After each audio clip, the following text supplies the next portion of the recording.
everyone, welcome back to Beyond the Veil Tarot and Astrology. My name is Candice Marie. Thanks for joining me. I'll be your astrologer today. Happy Tuesday, everybody. I hope you're doing well. This is going to be me musing a little bit on Jupiter's ingress into Taurus and the immediate square to Pluto in Aquarius. Big energy changes all week long. You guys have heard me talking about it in my monthlies and also in my horoscopes. But I want to break this archetypal challenge down a little bit further, just to help you guys kind of understand why this is just such an intense period of transformation. If you're new to my channel, welcome. I'm a Western astrologer with an emphasis in working both with tarot as well as Sabian symbols to kind of understand what's going on in the cosmos. If you like my content, make sure you're subscribed below. That way you're alerted as to when I have new videos coming out on the channel. You can catch me here on Fridays doing live readings. We've got astro weather every Sunday, new moon reports, full moon reports, horoscopes, and so very much more. Well, guys, I want to start by first reading to you a little bit. I'm going to read to you a little bit today, so get comfortable. I'd like to read the first paragraph of chapter 1 from A Tale of Two Cities. If those of you guys who are Dickens fans, you may know this famous kind of part of the book. Most people have heard this phrase. They don't really know where it comes from, but it really kind of came to mind the more that I was studying the archetype of the square between Pluto and Jupiter. It was the best of times, it was the worst of times. It was the wisdom of age, the age of foolishness, and the epoch of belief. It was the epoch of cruelty. It was the season of light. It was a season of darkness. It was the spring of hope. It was a winter of despair. We had everything before us and nothing before us. We were all going direct to heaven. We were all going direct the other way. In short, the period was so far like the present period that it was some of the noisiest authorities insisted on being received, for good or for evil, in the superlative degree of comparison only. So obviously, right, I chose this because it seems like it really applies to what we're going through right now. It seems very applicable to the energies in the cosmos. And I feel like it definitely is the best and the worst of times. That's what we see with both Jupiter and Pluto aspects. So, you know, this transit is actually technically starting today, although many of us have been feeling this build up over the last week or so. The key dates for Jupiter square Pluto is going to be today, May 16th through the 21st, 2023. But it will be felt clear into June of 2023 if you're working with about a 4 or 5 degree orb. Keep in mind this is going to get kicked up quite a bit also because we're going to see Mars's ingress into Leo pretty soon. And that's going to be featuring a fixed T-square, right? A grand fixed cross if you include the nodes. That is just very potent energy. I'll be breaking that kind of down more as we look at the Mars ingress chart. And I'm going to talk to you guys all about Mars going into Leo on Thursday. So yeah, you guys are probably already feeling this. So as of today, Jupiter is in his final moments in the sign of Aries. Very action-packed, very self-focused, and the energies are going to shift as we go from cardinal fire into fixed earth.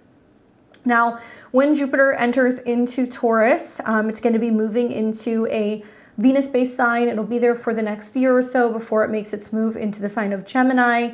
And it's immediately going to be met with a slew of aspects. You guys have heard me talk in previous videos about how this Mercury direct was really significant because Mercury in Taurus is so close to the North Node. We're talking about our values, our needs. We're talking about food, resources, sustainability, and also our value system. Taurus also has like this really strong tie to our own personal values and needs, not even just so much earthly things like food and money, but also this sense of like really building on our self-esteem. So Mercury going, retrograde, coming back into the conjunction with the North Node, having conversations about what it is we truly value. And then here comes Jupiter, only a matter of, 4 or 5 degrees away. So it's really lighting up that conjunction and bringing a little bit of positivity to whatever it touches. Now, it kind of is a different flavor because Jupiter being on the North Node is automatically opposing the south node. So it's challenging where we've come from, encouraging us to be bright and optimistic about taking the physical steps forward to what it is we have to build. And it immediately comes into a hard 90-degree angle, an opening square to Pluto in Aquarius. This square happens once every 6 years. So if we go back in time, 6 years ago, we saw that Jupiter was in the opposite sign of Scorpio, coming into a square with Pluto. And this is the first opening square since we saw the Jupiter-Pluto conjunction in Capricorn. If you guys remember that triple conjunction, Pluto and Saturn and Jupiter all being in the sign of Capricorn, what ultimately ended up coming from that was just complete worldwide reworking, rebuilding, reconstruction in regards to government. We also saw all of the effects of 2020 and the pandemic. And we saw that there was something being seeded, in my opinion, that was a little dark, a little sinister, revolving around world power and control, especially being in the sign of Capricorn. So now that we have seen that conjunction be seeded, here we are now about 3 years later, and we're seeing the square. So squares in astrology always represent the energy of Mars. There's some sense of needing to act and respond and react to things, and everything that's coming right now is literally a response or a reflection of what was seeded within that conjunction. Let me just take you guys back just so you can see what I'm referencing. Okay, so that was happening. I don't remember the exact degree, but it looks like it was happening right around, 23, 24, 24 degrees. So 2020, literally. And you guys remember, because Saturn was going in and out of Capricorn at the time. So looks like it was right around that 24 degree mark, and Mars was there as well. So no coincidence that just weeks after that conjunction, then we see pretty much the whole world shut down. And now here we are. So we're in 2023. Let me move to where we're at. There we go. Okay, getting closer. And this is going to be the repercussions ultimately of that particular conjunction that was seeded. If we think back to the last time that we had a square, okay, so that was the conjunction, but the last time we had a square was even further back, and this was in the fall of 2016. Jupiter was in Libra. We saw also all kinds of activity with squares to Pluto. I don't exactly remember where the nodes are, but if you look at what was going on in 2016 and then 17 and 18, we also saw lots of economic fallout and other things revolving around banking and resources and finance. In this particular go-round, we've got Jupiter that's going to be entering into a Venus-based sign. So as I've said in previous videos, there is going to be this focus and this emphasis on what is going on with the banking system. But we are also going to see how the banking system or resources or knowledge or growth, agriculture, anything in regards to personal values is now challenging Pluto and Aquarius. Pluto has just recently moved into Aquarius. This is really highlighting the darker side of kind of this, technological advancement, whether you're talking about AI or these supergroups that are kind of making suggestions about how we should be managing and kind of overtaking the financial systems. It's the challenge aspect that's kind of showing up for all of us out in the world. Now, Jupiter-Pluto aspects are really interesting because they have so much contrast, and I think that's the number one thing that comes to mind when I think about these two planets making aspects to one another. Obviously, like I said, the square is more challenging, so you're going to see there being, situations that bring about pressure that are really going to show the two archetypes out in the world. So when we think about Jupiter and Pluto, Jupiter obviously in our solar system is the biggest planet, right? I'm not talking about the sun is a star, but when we talk about our solar system, Jupiter is the biggest planet, right? It is one of the brighter planets versus Pluto, which is the smallest and the darkest, and it represents the shadow. So there is something that's really big and very obvious versus something that's kind of standing in, the background or kind of in the corner, in the dark, that possibly does not necessarily want to be seen. So Jupiter coming into that challenging angle with Pluto can be basically creating situations that are larger than life, inflated, out of this world, kind of sometimes even global or magnified, that is stemming from something that Pluto has created. So, I'm not a financial advisor, I'm not an economist, but, North Node in Taurus, Jupiter in Taurus, there's no coincidence that we're having all kinds of talk revolving around inflation, the actual rise and the growth of what things cost, what it costs to go to the supermarket, what it costs to put gas in your tank, and all of the other things that have just increasingly skyrocketed in price these last few years. That square in itself is an indication of the abuse, right? Pluto, the shadow side, the manipulation, the darker side of, groups, world powers, politicians, certain government and also big business institutions that have affected the Jupiter placement in the sign of Taurus. We also think of Jupiter as being really warm and bright, right? Like, it has like this connection to heat and big smiles and anything in regards to what's happy and kind of joyous, versus Pluto, which is obviously cold, dead, and invisible. So when we think of these planets, remember they have really strong archetypal ties to Greek and Roman gods. Not many people know the story, but I'll tell you guys. But in mythology, Pluto, also known as Hades, was a brother of Jupiter. Jupiter is also known as Zeus. The three brothers that all stem from Saturn or Kronos was Pluto, Jupiter, and Neptune, right? And they all stem from Saturn. Pluto, they were all swallowed, but Pluto was the last one to be able to kind of escape and make his way out. And they were all given the opportunity or the choice to govern certain areas, out in the world. So Pluto ended up governing the underworld. Zeus ended up governing and taking over the earthbound world, and Neptune or Poseidon ended up taking the sea. So there's always this challenge, right? This, not animosity, but challenge revolving around the brothers throughout the mythological texts, revolving around, who has control over what worlds and who's crossing through what, and all the drama that was also going on with like all the other kids and the other like lovers and partners. Anyway, so we've got two particular archetypal planets that rule different places, okay? So when we think of Pluto, we think of Hades. When we think of Jupiter, we think of Zeus, which is kind of like the mortal world and anything that is bright and warm and living. Now, Jupiter is known to be expansive, not just because it's the biggest, but it represents growth. It represents life. There is this sense of wanting to see it all, feel it all, experience it all, travel as far as possible, learn as much as possible, and have this sense of just worldly knowledge. Versus Pluto, which represents something that is more receptive, it is something that is more private, it is something that is more psychological, it can be about fear, but it can also be about power.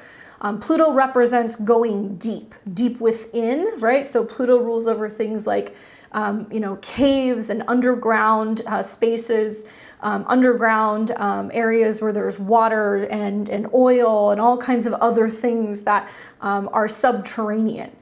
So while Jupiter goes out, Pluto goes within. And because Jupiter has this connection to the physical world and Pluto has this connection to the underworld, it's going to bring up this theme revolving around what's happening here to all of us mortals versus what's actually happening within the underworld. And while you may not believe in some of these themes, I think it can really talk about what's happening outside of us and how it's actually a reflection of what's going on internally. So like I said, it's going to be interesting to see how some of these themes play out. I was just kind of musing on some things to watch and some things that come up for like me personally that I've seen with transits, with clients archetypally, and some things that I've also seen throughout my own life with some Pluto squares and some Pluto oppositions and stuff like that. So some of you guys who may have a natal Pluto-Jupiter aspect. I would love to hear you guys comment, especially if you have the square in your natal chart, as to how it manifested for you, especially if you want to give some insight as to how to navigate that, because as we know, the square can be a little bit more challenging. Personally, I think that the square is a hell of a lot easier than the opposition. That's just my own opinion. I'm personally going through, transiting Jupiter coming into an opposition with my natal Pluto. So I'm anticipating to kind of feel these energies a little bit more differently, although I'm already seeing the square kind of play out in my own life. I was born with Jupiter trine Pluto, so I feel like I got a little bit of like an easier ride with that, but Pluto happens to be conjunct all of my natal personal planets. So there's this constant like reworking and digging deep, and then using that to be able to kind of teach through stories, or teaching through also my work. Probably the biggest theme that comes up for me, and it's very strange. I think it's because I'm having transit Jupiter come into a trine with my natal Neptune. Is I think of like music. There's been like a lot of like music and like a lot of lyrics and things that have kind of come up for me as I'm musing about these particular transits. And a big theme that I see with Jupiter making a square to Pluto is a great redemption story, okay? A really big redemption story. Because Jupiter wants to be able to come out on top. It wants to be able to not just thrive, but be the biggest, be the best. So with Jupiter coming out of this, into this square with Pluto, it's wanting to emerge from the underworld. Okay, so it's basically after the last 3 or 4 years of having gone through that seeding in the sign of Capricorn, now we start to see things emerge. On one hand, I think it's going to materialize as a number of individuals that are emerging from the last 2 or 3 years, and they are extremely abundant, perhaps wealthier than they were before if they made the right moves and the right investments, have much more of a sense of like knowledge and understanding about their own personal values and their own personal resources.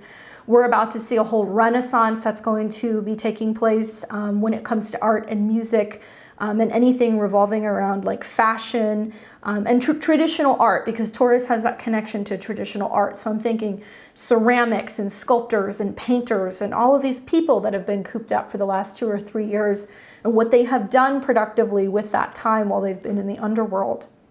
I'm also anticipating there is going to be a huge boom when it comes to agriculture.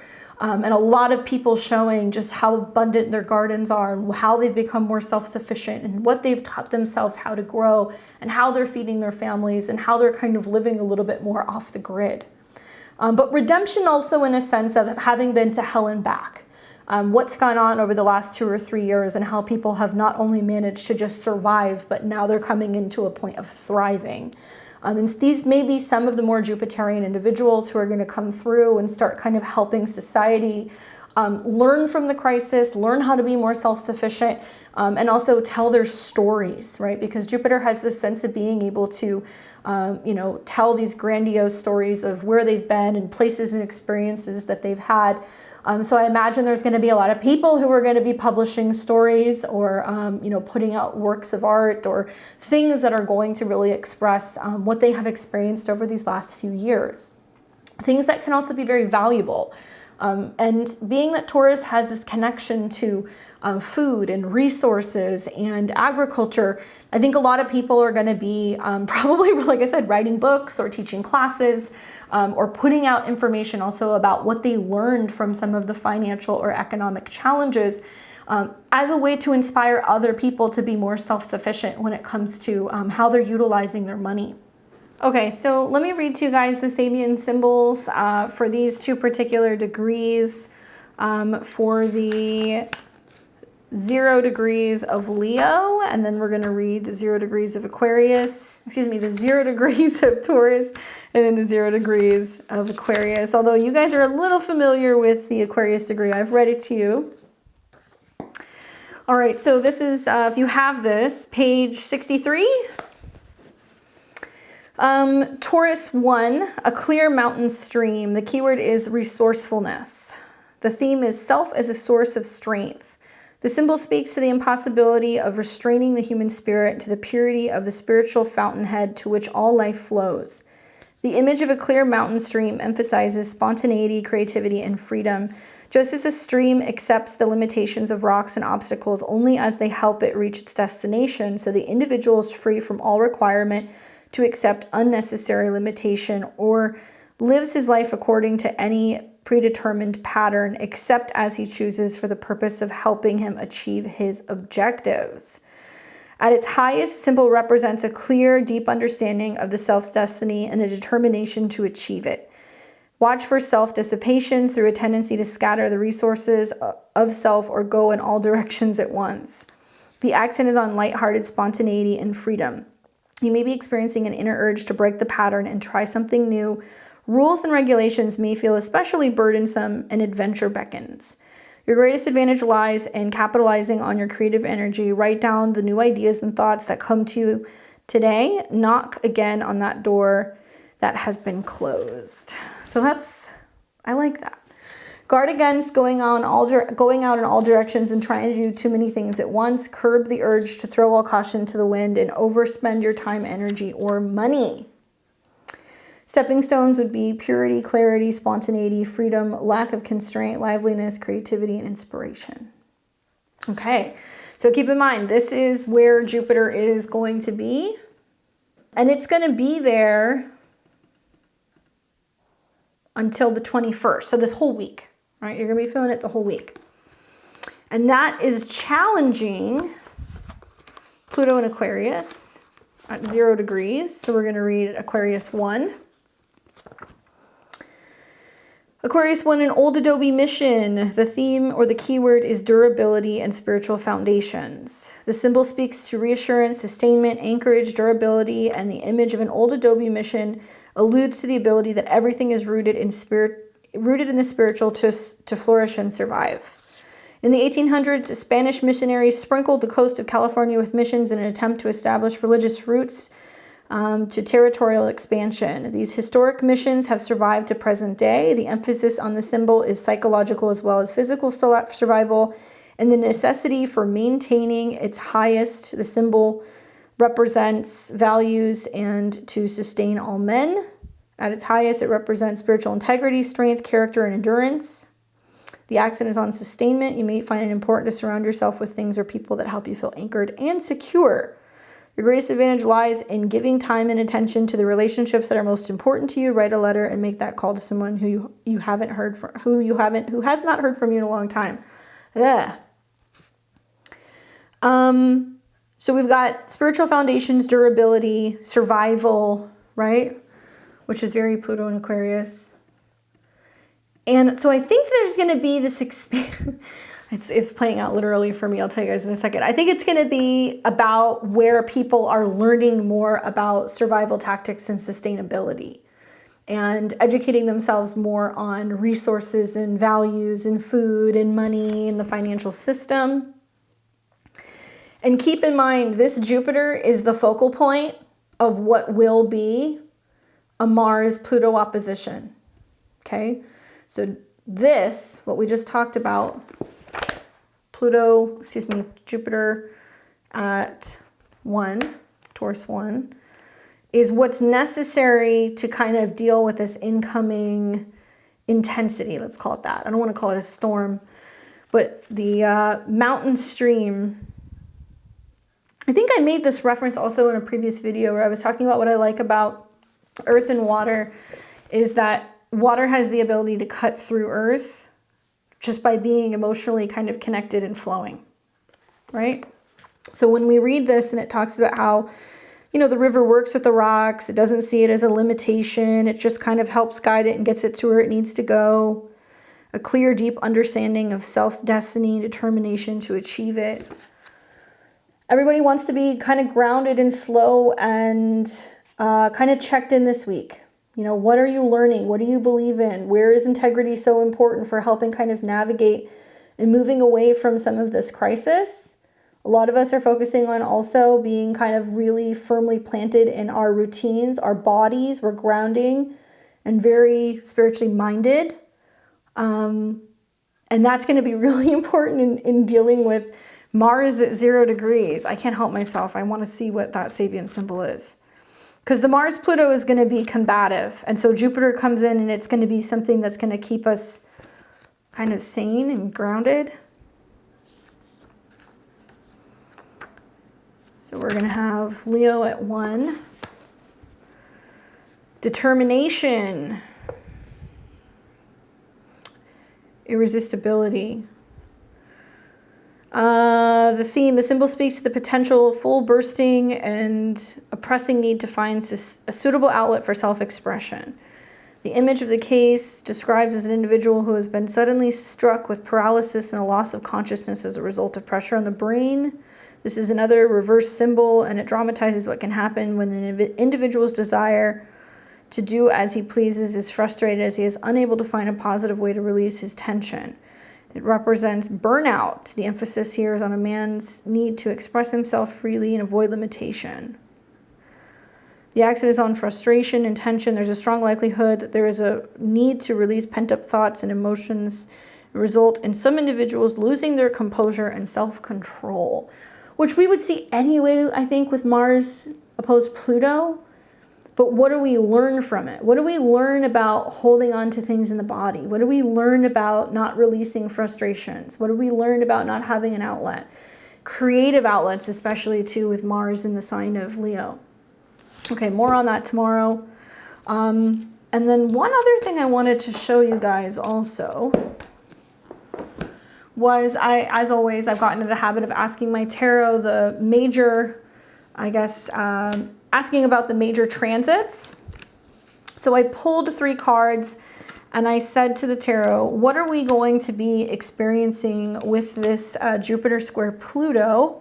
And I'm going to read literally to you guys. When I pull different decks, I'm going to read to you guys what the decks say for each one, but I'll give you my interpretation first.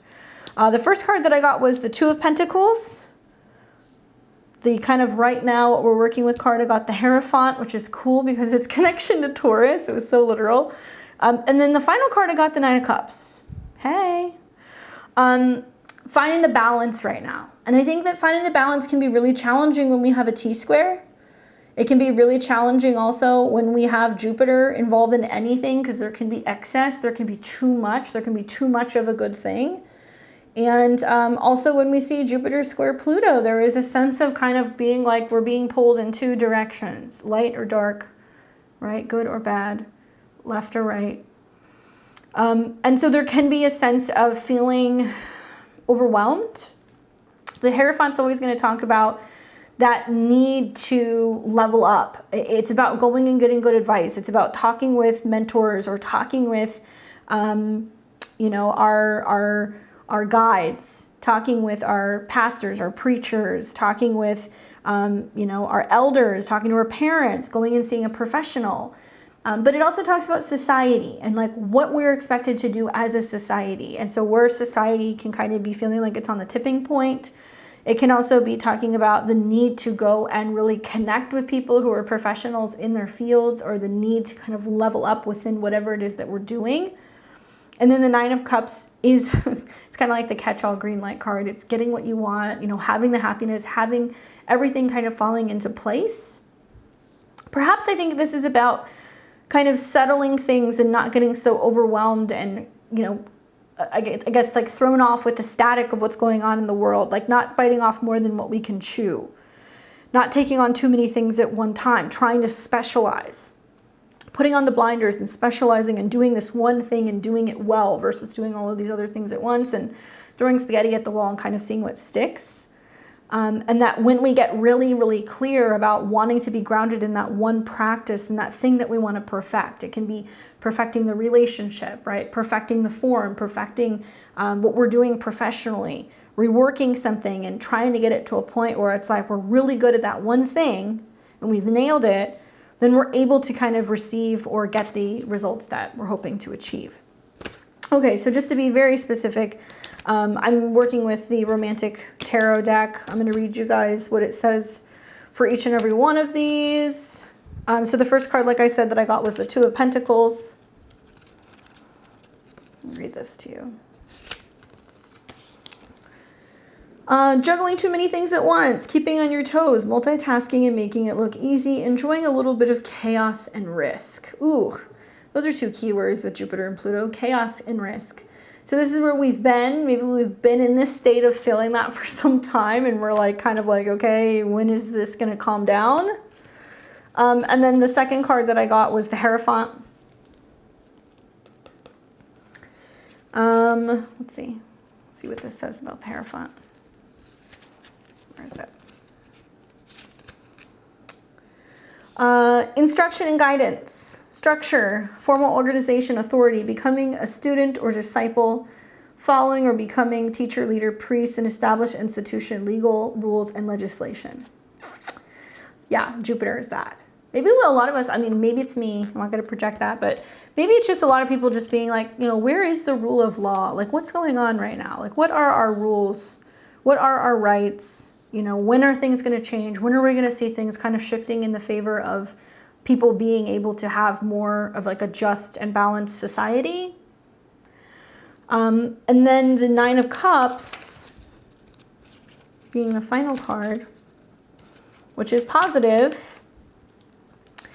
Pleasure from good things, basic things, contentment, happiness, down to earth, satisfaction, well-being, small indulgences, enjoying yourself in a straightforward way, wishes being fulfilled. I'm hoping that it's about balance coming in and helping people be able to achieve that. And realizing that we can have more, but more isn't necessarily a physical thing. Maybe it's about moderation and like learning moderation and like realizing that we can have more of the things that we want if we're finding more balance in other areas of our life, which I definitely think that's a lot of what this transit is about. I don't know. What do you guys think? Let me know. This definitely resonates for me. You know, just kind of going through like my book list. I think I've told you guys I've been kind of doing this about every month, every other month. I'll find a couple of books that are like key things that I want to have in my library that I want to have because I think it's really important right now to have hard copy printed books, things that are not going to be reliant on the internet, things that are not altered, ideally also older publications. I will let me read to you guys what's in my Amazon. Here we go. This was something I was asking my dad. My dad's a bit of a history buff, and I was telling him, I said, there's two very specific things that I want. Can you help me find these books? One is a very complete set of books that are going to be on American history. That's not going to be altered. I don't want some watered down textbook with a lot of pictures. Like if it's several books, great. If it's one, I don't care. I want something that's really great on American history. And then the other book that I wanted to get also was documents that are connected to the U.S. Constitution. I wanted to get the Federalist Papers. I wanted to also be able to get the Constitution, and I want to have it in printed form because I want to start reading it. I've been going through the internet. I don't have anything that's been like all in one place, and I'd like to have a physical copy. But this kind of reminds me of that a little bit, at least in a personal way. The Two of Pentacles is kind of feeling like, okay, like what I've been learning and what I've been trying to take in, it feels like kind of unbalanced, and I want to have like a more structured, I have this, I read this, I can learn the American history and the founding of things and understand it, to be able to help make me feel more capable, better educated, right? More aware also of like, you know, where I come from, just being an American, and also being able to feel like I have a little bit more insight on the meanings of what this country was founded on. So it's food for thought. Other things too. What I settled on was a book by the Founding Fathers, Documents of Revolution, Common Sense, the Federalist Papers, the Constitution, and the Declaration of Independence. And then the People's History of the United States, 1492 to the present. So I'm excited to get those books. I have some other things too. And I'm going to do another book video coming up because I've got some really cool things that I'm kind of picking up that I'm learning about. Natural medicine, all kinds of herbal remedies, beekeeping, soap making, all that weird stuff, right? So if you guys are interested in that stuff, very North Node and Taurus, let me know. When I think of the Great Redemption story or that theme, right? And whether it's like the underdog or the person who's, you know, had all the odds stacked up against them and they managed to kind of make their way back and become self-made. It reminds me a lot of like the hymn Amazing Grace. And I know a lot of you guys who watch my content, you're very spiritual. You may not participate in organized religion, totally fine. But once again, yet another thing that everybody's heard. Everybody's heard Amazing Grace. You guys have heard it at sports, performances. You guys have heard it at church. You guys have heard it in soundtracks. And so many people have covered that particular song. But the roots of that song is very interesting. And it came up for me while I was meditating. And I was like, I want to find out where this song came from, what's the storyline behind it, and how it really applies, because I could tell there was some kind of connection there, and I was like blown away. So Jupiter-Pluto can also talk about stormy situations, right? Jupiter is connected to the mutable signs. Pluto is about life or death. So as we see this square, we can see stormy situations that can lead to crisis or drama. And there's also this sense of being, a survival fanatic and talking about anything and everything they need to do to survive. And whether that's literally or in a more religious or spiritual sense. Jupiter has connections also with gurus and teachers, but also preachers and people who want to kind of teach and like talk about the gospel. So on the topic of Amazing Grace, apparently the person who wrote Amazing Grace was a man by the name of John Newman. And apparently he came from Donegal in Ireland after being caught in a terrible storm at sea. The song reflected his return to faith and the start of his conversion to Christianity. Now, there's even more to it. Before I get into it, though, I want to read you guys the lyrics to Amazing Grace. I don't know if you're anyone like me, but like sometimes I'm like, yeah, I know that song, and then I don't really know it until I hear it. So I'm tone deaf. I'm not going to sing it to you guys, so sorry. But if you want to sing it amongst yourselves, you can.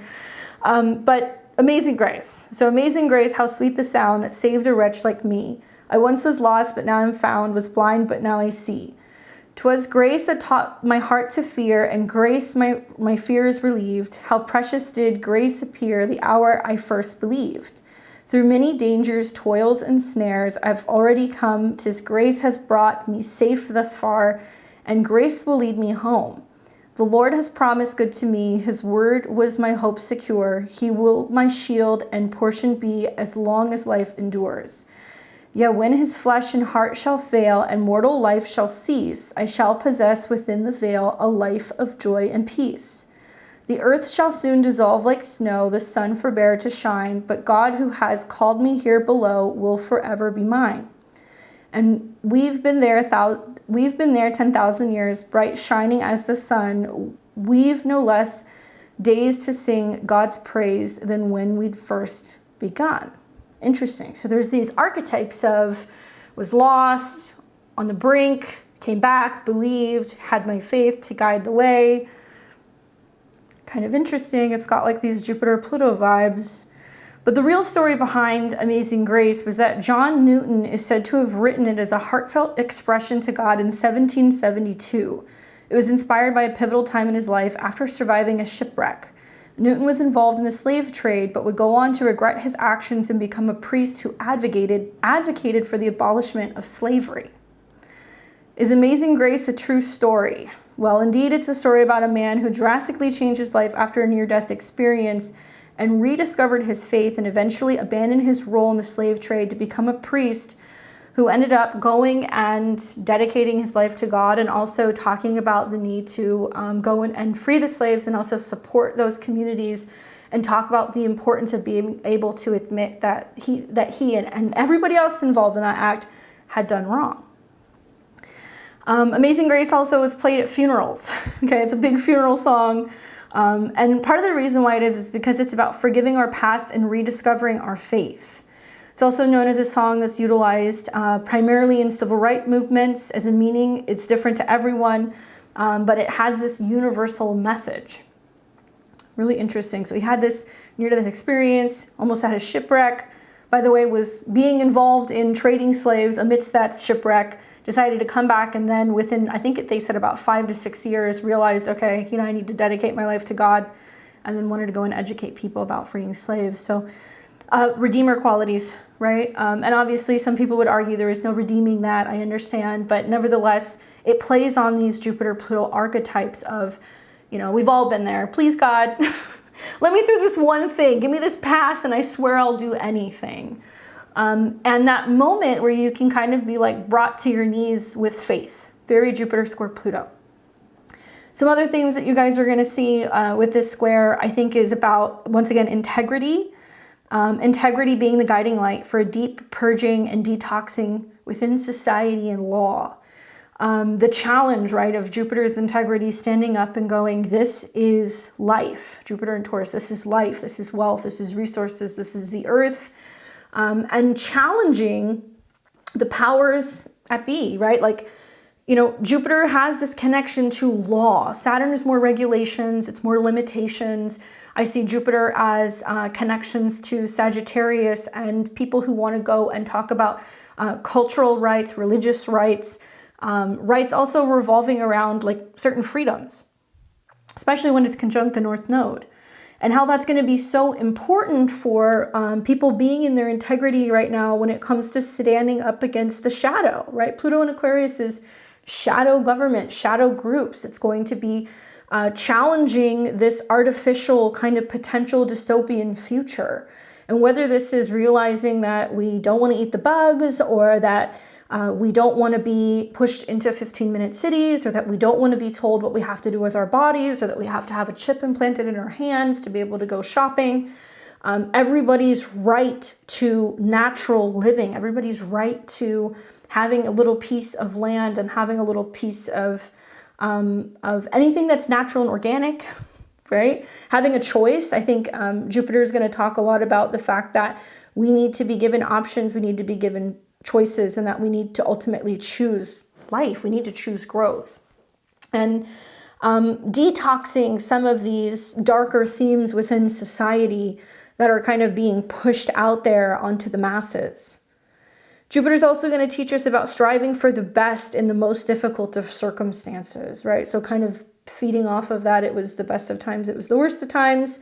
There is this sense of kind of taking the good with the bad right now. And yeah, you know, life can get heavy and things can get kind of dark, but I'm all about making lemonade. That's my MO. You know, what can we learn from this experience? Where can some of these really challenging, almost like soul crushing, even for some people, brushes with death, endings, right, lead us into realizing that we need to choose to focus on having opportunities to really make the best of life. And it's all going to be about what we make it. And at the very least, it's going to make for some very interesting stories.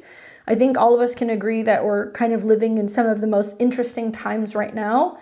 And I think that Jupiter on the North Node is going to give us the physical experience and the lessons necessary to be able to pass this wisdom down to future generations. I think all of us are going to, across the board, going to be having experiences that challenge our limits. And I say that because, you know, Pluto seems to know no bounds, right? He can go all the way down to the core of the earth and even beyond that into what we call the underworld. And Jupiter is really about the physical experience. And so I think a lot of us are going to be feeling that we're being pushed to our limits, financially, emotionally, physically, energetically. And these fixed signs, they don't want to move, they don't want to change. So we're going to see more contrast than we ever have before. You guys are going to see that anyway, because archetypally, one is very light and expansive and abundant, and the other one is very kind of dark and stormy and kind of private. But this will really magnify with Jupiter on the North Node square Pluto, just the stark contrast of circumstances. And I think that it's going to push some of us to our limits, right? Our financial limits, our physical limits. That seems to be a big theme with Jupiter being in the sign of Taurus, because it isn't an earth-related sign. Obviously, we're going to see also with, you know, Jupiter in the sign of Taurus, a Venus-based sign, coming into square with Pluto, gluttony, greed, hoarding. And I think this is where a lot of us are going to start asking ourselves, what is enough, right? What is enough? What does it mean to have enough? Why are we constantly feeling like more is more? Why are we seeing just a greater, wealth divide? Why are we seeing these people at the top need more control, need more resources, need to dictate how we're living, where we're living, what we're spending, monitoring what we're spending, monitoring what we have access to.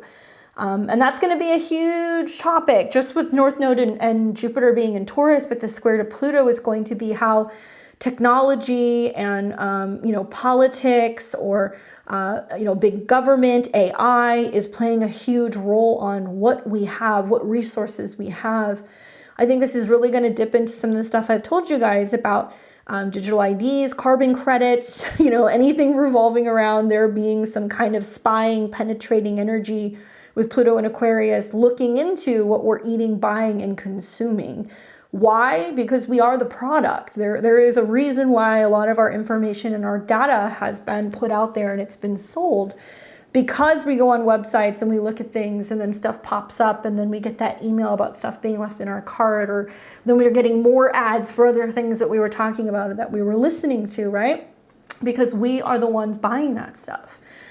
So there is going to be more talk revolving around, who has access to viewing what we're buying or our purchasing history, and what is being pushed on us. So we're leaving this never-ending cycle of like consumerism.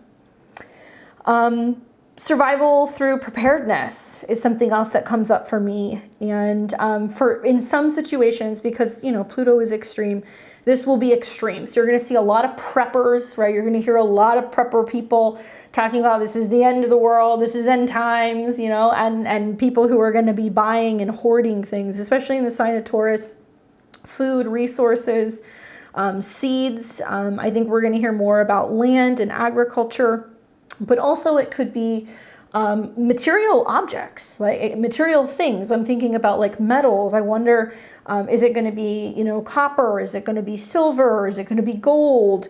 We're going to hear more about that. And, I've already heard some stuff kind of, from my research these last couple weeks about just how much gold some of these big banks are buying and whether or not they're hedging their bets on that, depending on which way the market is going to go. We've heard a lot about other new types of things that could be deemed valuable, whether this is going to be like other commodities or, Bitcoin and other like cryptocurrencies, because we've got Uranus that's in this sign as well.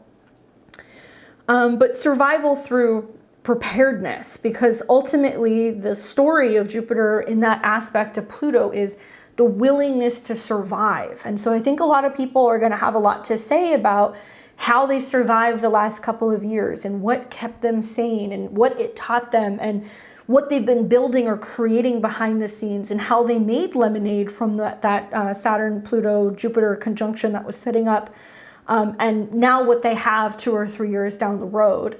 I can only attest to like some of my stuff, but it's like, man, I think about 2020 setting off just a whole series of events for me. I mean, I knew that there was something that was going to happen in the world. I didn't know what it was going to be. I don't think anybody could have accurately pinpointed and kind of said, oh, it would be this thing in spring of 2020. But we knew as astrologers something big was coming. That was going to be the beginning of what may become like this, kind of darker takeover in society. At the time, I was already planning on like exiting a big city. I had lived in LA for, 14, 15 years and was planning on leaving. And on the heels of that process, had a bunch of other things kind of change in my life. And then I was just like, okay, this is like the great, collapse for me in my life in a number of ways with family and relationships and other things. And I was just like, I have to go focus and, kind of get grounded and like rebuild some stuff. So I was trying to like move to another state. And it ended up materializing as me doing that and, getting involved in a relationship with my now husband and also restructuring a lot of my business stuff, trying to make things possible for me to be able to come back to YouTube and also go back to teaching and start focusing on like helping other people beyond just seeing people in a one-on-one sense. And so this in itself, just the growth that I've had within my channel is a testament to some of those changes that came from that seeding moment for me. So it's cool to be on the other end of this and now see the square and go, okay, I feel like for the most part, I made the right moves and I really prepared myself for where the world was going. So then when we came into the square, I would be even more so prepared and capable to then take it a step further. So it does pay to be prepared. And whether this is, survival in a sense of having a little bit of cash on hand, learning a little bit more about agriculture, focusing on getting out of debt, focusing on, simplifying your lifestyle. Preparation is going to look different to each individual person. It doesn't mean that you have to be hoarding 100 pounds of rice in a cellar somewhere. Although if that's what you want to do, you can do that too. I think you're going to hear a lot more about food preparation, and I think you're going to hear a lot more about canning and people who have food reserves and seed reserves, just because Jupiter happens to be in the sign of Taurus. I think we're going to hear a lot more about growth and expansion, because Jupiter wants that. And it's going to be growth or expansion, or it's going to be restriction and breakdown and decay. And so that's going to be more obvious that, when the pain of staying the same becomes so much more painful than just making the changes, some of us are going to be totally pushed out of our comfort zone and into a position of having to physically grow, learn, relocate, go back to school, spend money differently.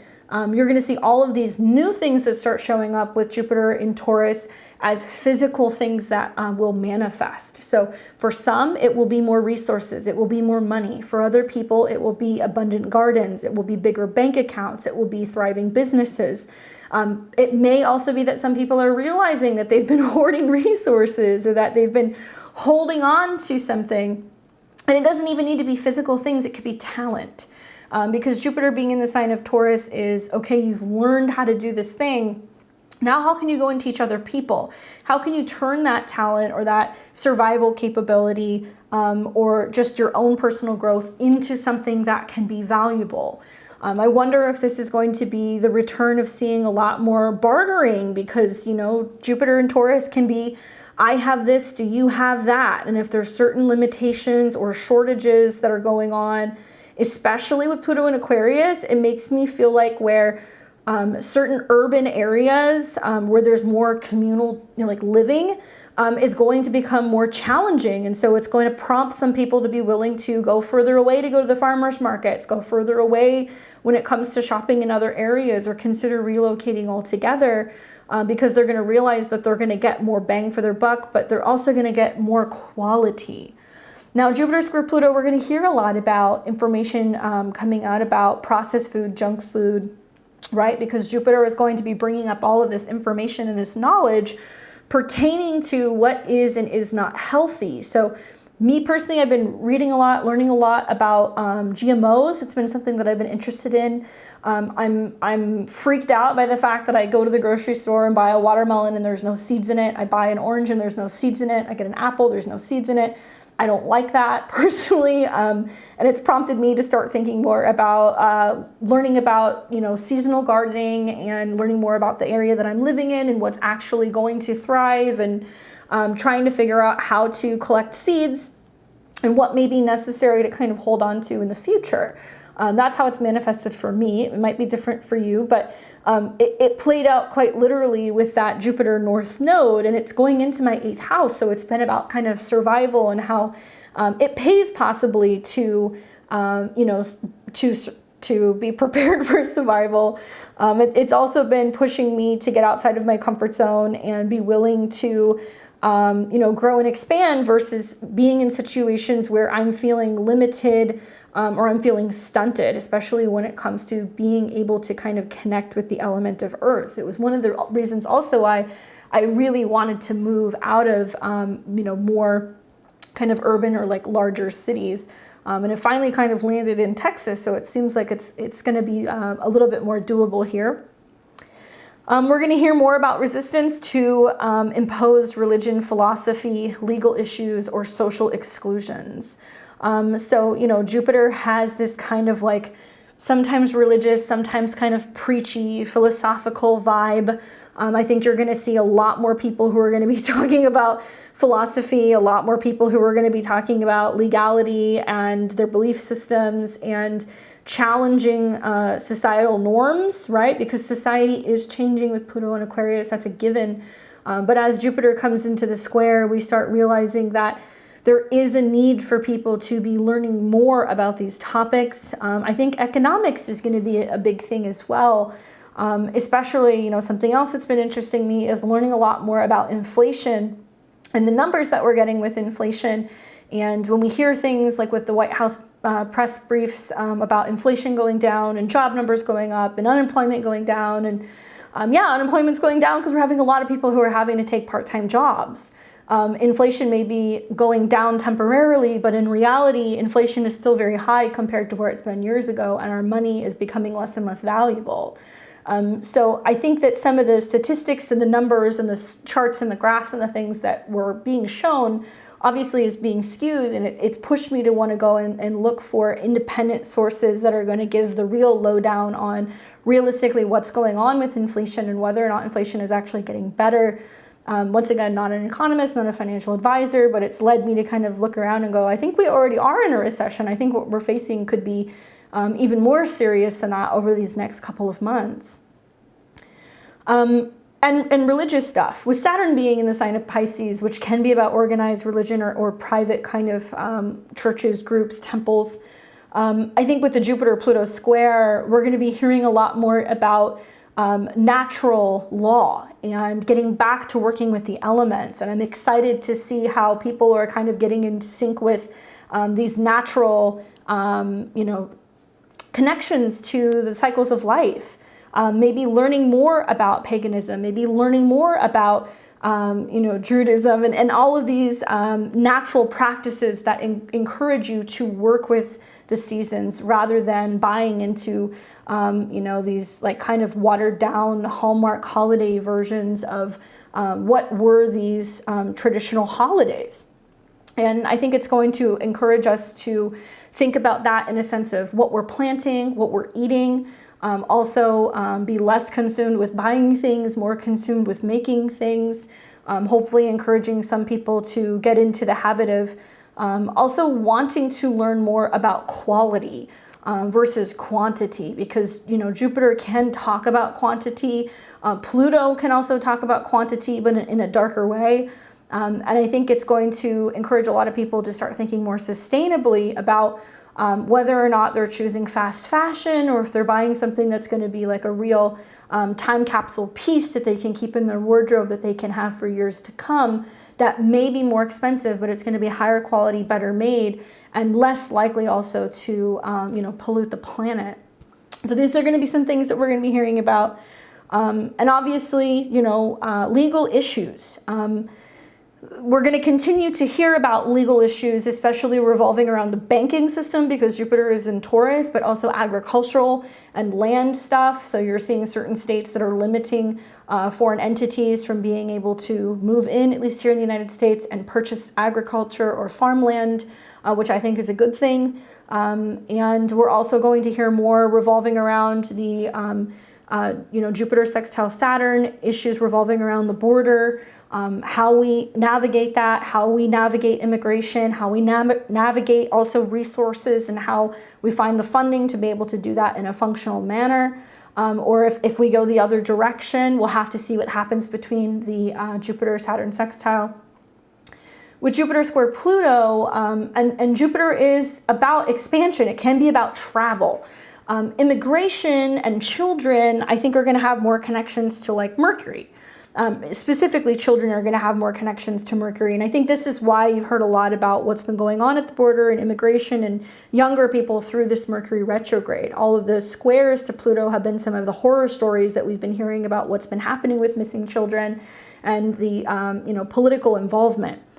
But Jupiter specifically is going to be the law revolving around these decisions. And the challenge to the Pluto square, I think, is going to be where immigration is, or law revolving around immigration is going to revolve around what it costs, how long it takes, what budgeting we have to be able to make that possible, but also how immigration law is going to affect, at least here in the United States, us economically, and how that's going to affect other businesses.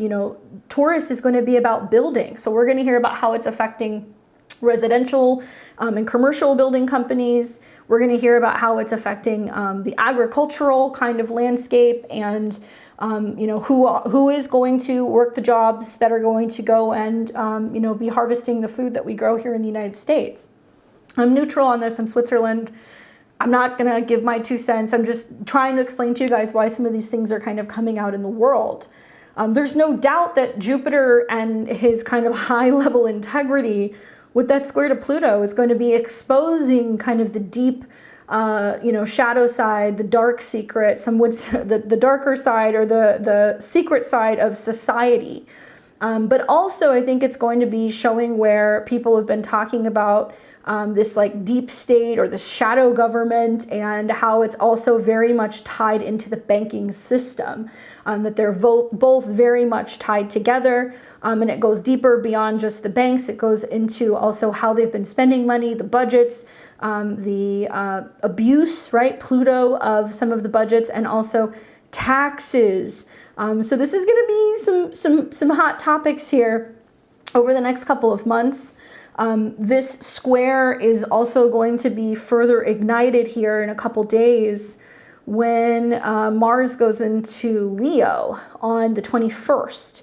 And we're going to talk about that more in the Mars in Leo video, but that will oppose Pluto, and then Mars will be in the opening square to Jupiter. So we can look at this as being a grand fixed cross that is going to definitely show some kind of growth within the finances or the banking system, or some expansion of Earth, which leads to action or fire or movement, and in opposition to Pluto, which is going to be about some kind of destruction. That is like earthquake recipe there. That is some huge earth rocking and rattling, expanding, contracting, something suddenly getting cut off, or something kind of blowing up energy.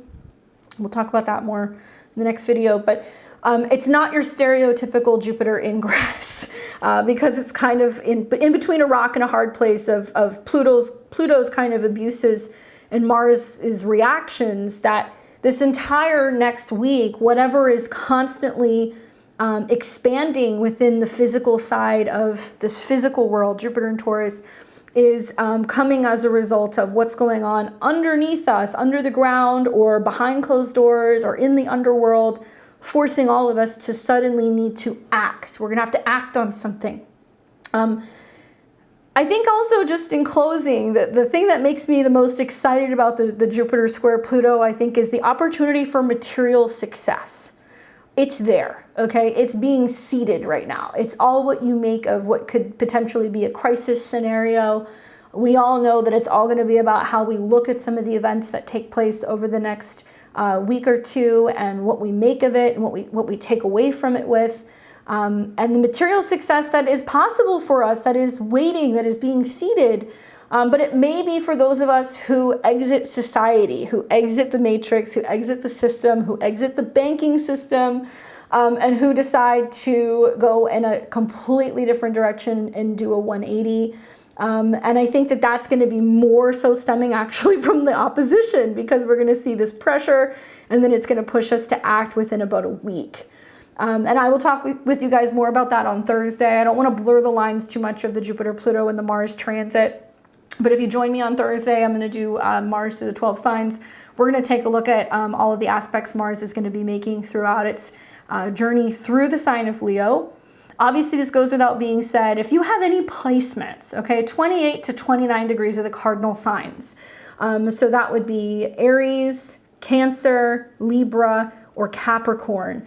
You're very close to these degrees, okay? So you're feeling the square. If you have any planets 0 to about, let's say, 2, maybe 3 degrees of the fixed signs, Taurus, Leo, Scorpio, Aquarius, Sun, Moon, or Rising, or personal planets, this is a very big, very loud energy for you. You may be feeling this on a much more personal level. I would encourage you guys to go and listen to your May 2023 horoscopes, because I talk about this square, how it might play out for you, where the actions are kind of brewing in your life. Keep in the back of your mind that material success, growth, and better self-esteem or resources is available for everyone. That's what the North Node wants us to have.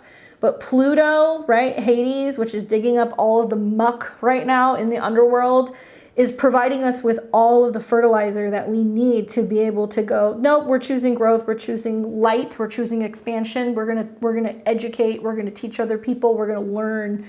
And what we want to be learning about is how to become more connected to the earth, how to become more resourceful, how to physically make things, right? How to be more mindful also of our own personal integrity, our values, the willingness to stand up against what can be some really shadowy things out in the world right now, and the willingness to kind of build together so that way we're able to encourage life all around.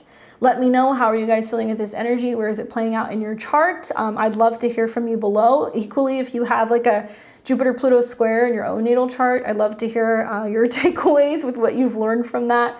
And if you're experiencing a square or an opposition, I'd love to hear from you as well, especially if you have any of those personal planets. I happen to have Mars at 3-4 degrees of Scorpio, so the next week or so, I imagine is going to be pretty impacted or exciting and action-packed for me. So we'll see what happens. I'll see you guys here on Thursday. Don't forget to like, comment, share, and subscribe. I really appreciate it. Your guys' donations and also joining my memberships makes it possible for me to keep creating this content for you. And I will see all of you guys back here on Thursday. Until next time, take care.